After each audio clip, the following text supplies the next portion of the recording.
সরকারি আমাকে বাঁচাচ্ছে। আমি এতদিন চুপ ছিল, আমাকে সব জায়গায় ভয় দেখাচ্ছে যে না তুমি কিছু বলবে না, তুমি কিছু বলবে না।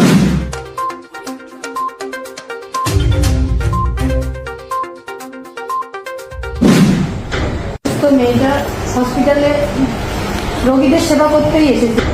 তো মেয়েটা হসপিটালে রোগীদের সেবা করতেই এসেছিল। তার একটা ডিউটি ছিল।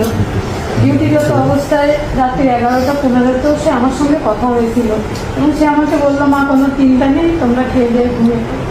তারপরে কি হলো তার সাথে, আমার মেয়েটা কি অপরাধ করলো যে তাকে এবং নৃশংসভাবে তার কাজের জায়গায়, সে তো সুরক্ষিত, সে হসপিটালটা তার দ্বিতীয় বাড়ি। আমি তো তাকে বলতাম হসপিটালের গেটে ঢুকে যাবে, আমাকে একটা ফোন করবি আর আমার কোনো চিন্তা থাকবে না।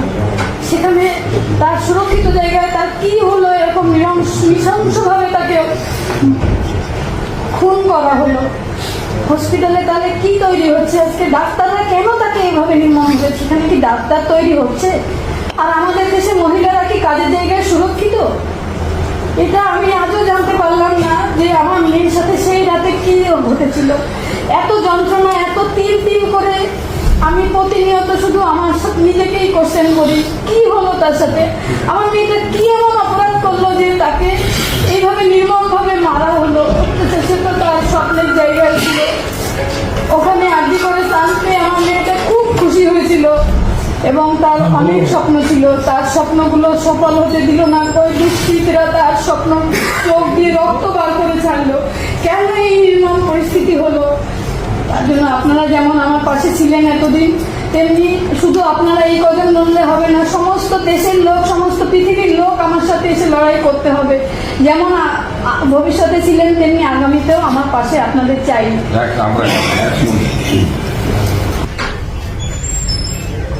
একটা আমার মেয়েটা পড়ে গেছে পাশের ঘরে, আর 3 ঘন্টা আমরা বসে আছি, সেখানে ঢুকতে পারছি না। সে অসহ্য যন্ত্রণার মধ্যে আমরা তখন ছিলাম। যখন আমরা পোস্টমর্টমটা বললাম এখানে করাবো না, তখন ওর একটা বলতে গেলে অভিনয় আর কি, অভিনয় করে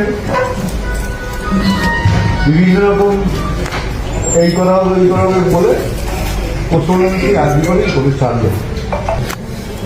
মানে আমরা আপনাকে একটা কথা দিচ্ছি, 10 আপনাদের কাছে একটাই আমাদের সবার আমার অনুরোধ, আপনারা আন্দোলনটা শুনুন, আদালত বিচার করবে ঠিক আছে, কিন্তু এই যে অন্যায়গুলো আমাদের সঙ্গে হয়েছে সেগুলোর বিচার আমাদের জনগণের কাছ থেকে নিতে হবে, রাস্তা থেকে তুলতে হবে। রাস্তায় আন্দোলন করে আমরা সেকেন্ড চার্জশিটটাও দেখছি, সাপ্লিমেন্টারি চার্জশিট কী আছে সেটা যদি আমাদের ঠিক মনঃপুত না হয় আমরাও বাধ্য হয়ে আন্দোলন করবো। আমরা আপনাদের কথা দিচ্ছি, আমরা সবাই আপনার সঙ্গে, এটাই আপনাদের কাছে আমার সবাই আমরা অঙ্গীকার করবো, আমরা আছি।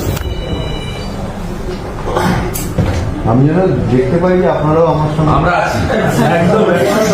আমরা এখনই একটা কর্মসূচি ঘোষণা করে দিচ্ছি। 10 তারিখে আমি শুনেছি শাসক দলের এমপি এমএলএরা রাষ্ট্রপতির কাছে যাবেন অপারেশনটা বিল, সেটা ভালো, তো আমরা তো সাপোর্টও দিয়েছি, কিন্তু পরে 9 তারিখের পরে। আর আমরা 9 তারিখের বিচার চাওয়ার জন্য 10 তারিখে আমরা সারাদিন রাজ্যপালের দরজার সামনে ধর্ণা দেব, যে আমরা জনতা দরবারে নিয়ে যাব এবং এই জঘন্য নির্মম বেদনাদায়ক ঘটনাটাকে ভুলিয়ে দিতে আমরা দেব না। আমরা কমিটেড, তাই তো সবাই। অনেকটা দেরি হয়ে গেল, সেই হলো বিষয়টা, বা সেই সকলকে নিয়েই রাস্তাতে নামার কথা এলো, কিন্তু অনেকটা দেরি হয়ে গেল, বা অনেকটা দেরি করে দেওয়া হলো।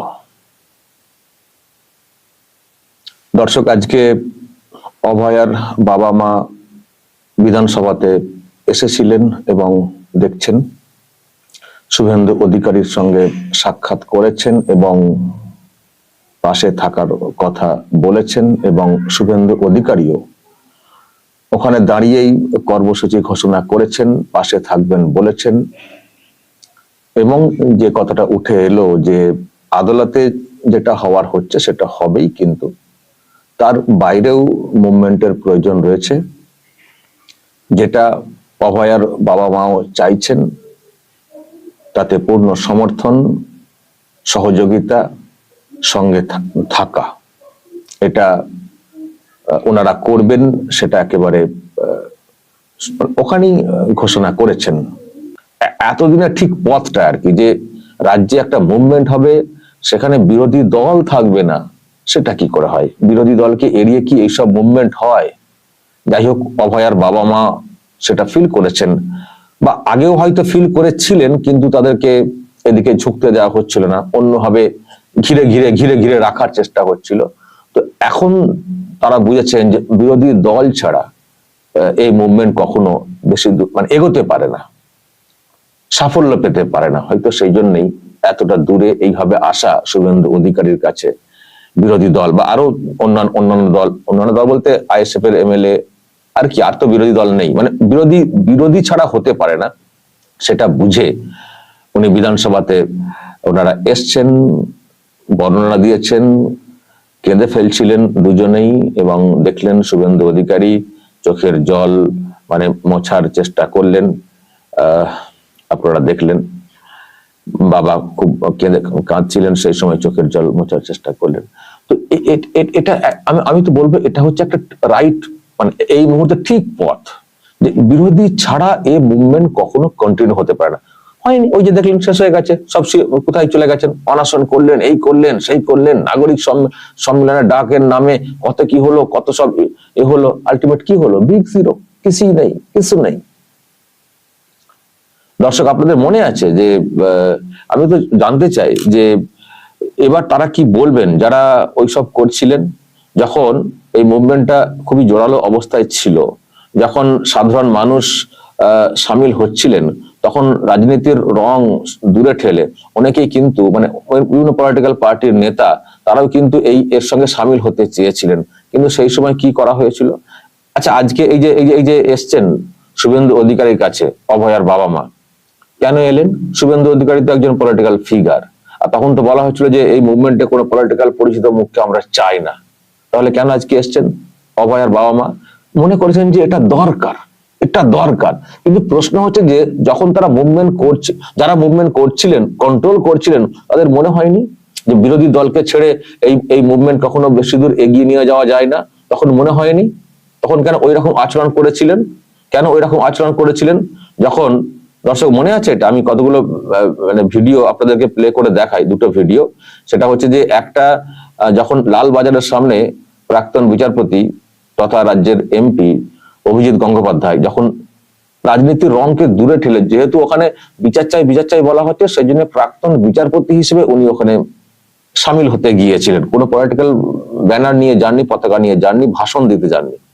সেই সময় কি ব্যবহার করা হয়েছিল তার সঙ্গে, আমি দর্শক আপনাদেরকে সেটা দেখাবো। এবং সেই সঙ্গে আর একজন বিজেপির এমএলএ অগ্নিমিত্রা পল, উনি অফিস যাচ্ছিলেন শর্টলেগের ওই ধর্নার পাশ দিয়ে, তার সঙ্গে কিরকম ব্যবহার করা হয়েছিল আমি দর্শক দুটো পরপর আজকে আরো একবার শোনাই, তারপর আমি ব্যাখ্যাতে আসব যে আজকে তারা কি বলবেন।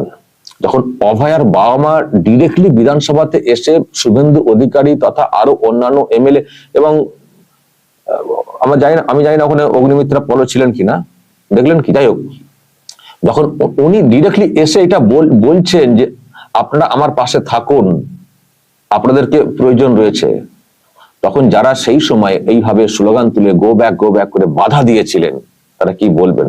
আমি দর্শক আগে আপনাদেরকে ওই দুটো ভিডিও দেখাই, শোনাই, তারপর আমি ব্যাখ্যাতে আসছি।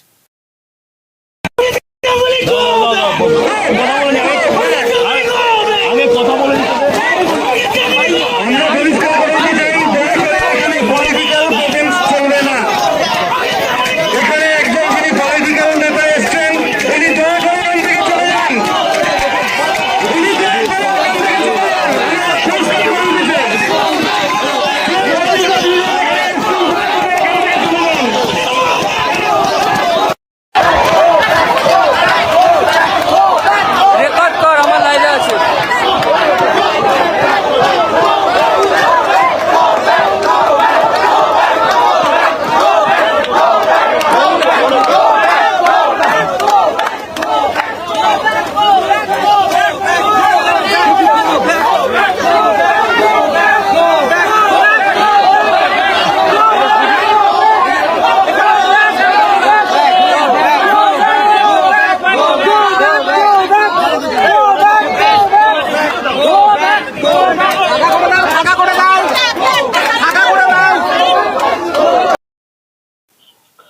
দর্শক, আমি আগেও দেখিয়েছি আপনাদেরকে, অগ্নিমিত্রা পল পাশে অফিস, বিজেপি অফিসে যাচ্ছিলেন, ওখানে ওনারা রাস্তাতে বসে পড়েছিলেন, ফলে ওখান দিয়ে গাড়ি যাচ্ছিল না, তো গাড়ি থেকে নেমে হেঁটে হেঁটে অফিসে যাচ্ছিলেন, তাকেও গোব্যাক বলা হয়েছিল।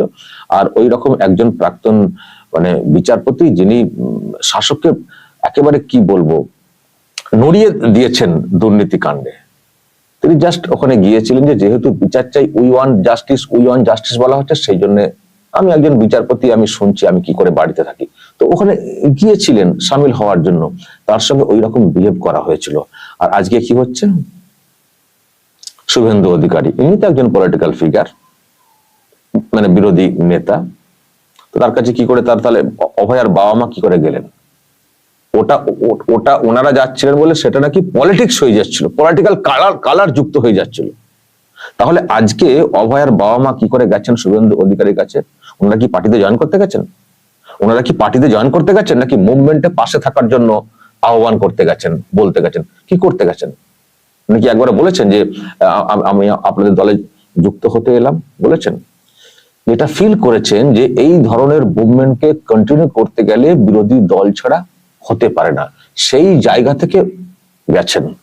তো যদি সেই ভাবনা ওনাদের মধ্যে এসে থাকে, আপনারা তো সব পণ্ডিত মানুষ, সব বিজ্ঞ, বিরাট বিরাট ব্যাপার, এই ভাবনা আসেনি যে বিরোধী দলকে এড়িয়ে এটা করা যায় না? তাছাড়া ওনারা যারা আসছিলেন, অভিজিৎ গঙ্গোপাধ্যায় বা অগ্নিমিত্রা পল, ওনারা তো কোনো পলিটিক্যাল ব্যানার নিয়ে আসেননি, পতাকা নিয়ে আসেননি, ভোট চাইতে আসেননি।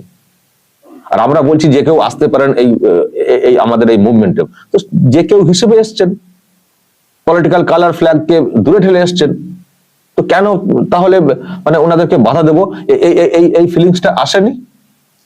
আসলে না দর্শক, আমি অনেক আগে থেকে এই বিষয়টা ধরে ফেলেছিলাম যে বলা হচ্ছে এটা নন পলিটিক্যাল ব্যানার, মানে মুভমেন্টটা অ্যাকচুয়ালি ওর মধ্যে পলিটিক্যাল নিয়ন্ত্রণ ছিল, কন্ট্রোল ছিল, যে বিজেপিকে অচ্যুত করে রাখতে হবে। দেখে অন্যরা রুটি সেকার চেষ্টা করেছেন, যদিও একটা রুটিও সেকে ওঠেনি, সব পুড়ে গেছে। কিন্তু আলটিমেটলি কি হয়েছে যে ওয়েবটা সেই সময় তৈরি হয়েছিল, ওটা রাজ্যের মানুষ মানে রং, বর্ণ, ধর্ম, গোষ্ঠী নির্বিশেষে সকলেই কিন্তু একটা গর্জে উঠেছিলেন আরজিকর কাণ্ড নিয়ে। এমন গর্জন উঠেছিল, মানে এইরকম গর্জন অন্য ক্ষেত্রে ওঠেনি, এবং শাসক কিন্তু প্রথম দিকে যে ভয়টা পেয়েছিল, এত ভয় জীবনে পায়নি। যে মুভমেন্ট তৈরি হয়েছিল, এই মুভমেন্ট অনেক কিছুর পরিবর্তন ঘটাতে পারতো যদি এটাকে সকলকে নিয়ে করা হতো, কিন্তু সেটা করা হয়নি। প্রধান যে মানে বিরোধী দল, তাকে অচ্ছুত রেখে দেওয়া হয়েছিল, তাকে অচ্ছুত রেখে দিয়ে মুভমেন্টকে এগিয়ে নিয়ে যাওয়ার চেষ্টা হচ্ছিল। কি হলো শেষ পর্যন্ত? Big zero. মাঝখানে অনেক কিছু নাটক শুনলাম, দেখলাম, কালীঘাটে টালির চালের নিচে বৈঠক হলো, নবান্নে বৈঠক হলো, আলটিমেট কিছুই হলো না। এখন সবকিছু চ্যাপ্টার ক্লোজ হয়ে গেছে, সব দুনিয়ার ডাক্তাররা যারা মুভমেন্ট করছিলেন সব যার জায়গায় ঢুকে পড়েছেন। মাঝখান থেকে কিছু টাকা পয়সা নাকি সব তোলাও হয়েছে, কত কোটি, এই তো হয়েছে। Ultimate big zero. এখন ওনারা বুঝতে পেরেছেন যে ভুল পথে মানে পরিচালিত হয়ে গেছি। আলটিমেট এই প্রোগ্রাম তো মানে এই মুভমেন্ট তো থাকছে না, এখন তো একেবারে ডেড, মৃত। মেয়েও চলে গেছে, এখন সেই মুভমেন্টও চলে গেছে। সেই জন্য কোথাও একটা ফিল মানে ওনারা বুঝতে পেরেছেন যে যদি এটাকে কন্টিনিউ করতে হয়, বিরোধী দলকে প্রয়োজন রয়েছে। সেই জায়গা থেকেই হয়তো বিধানসভাতে আসা।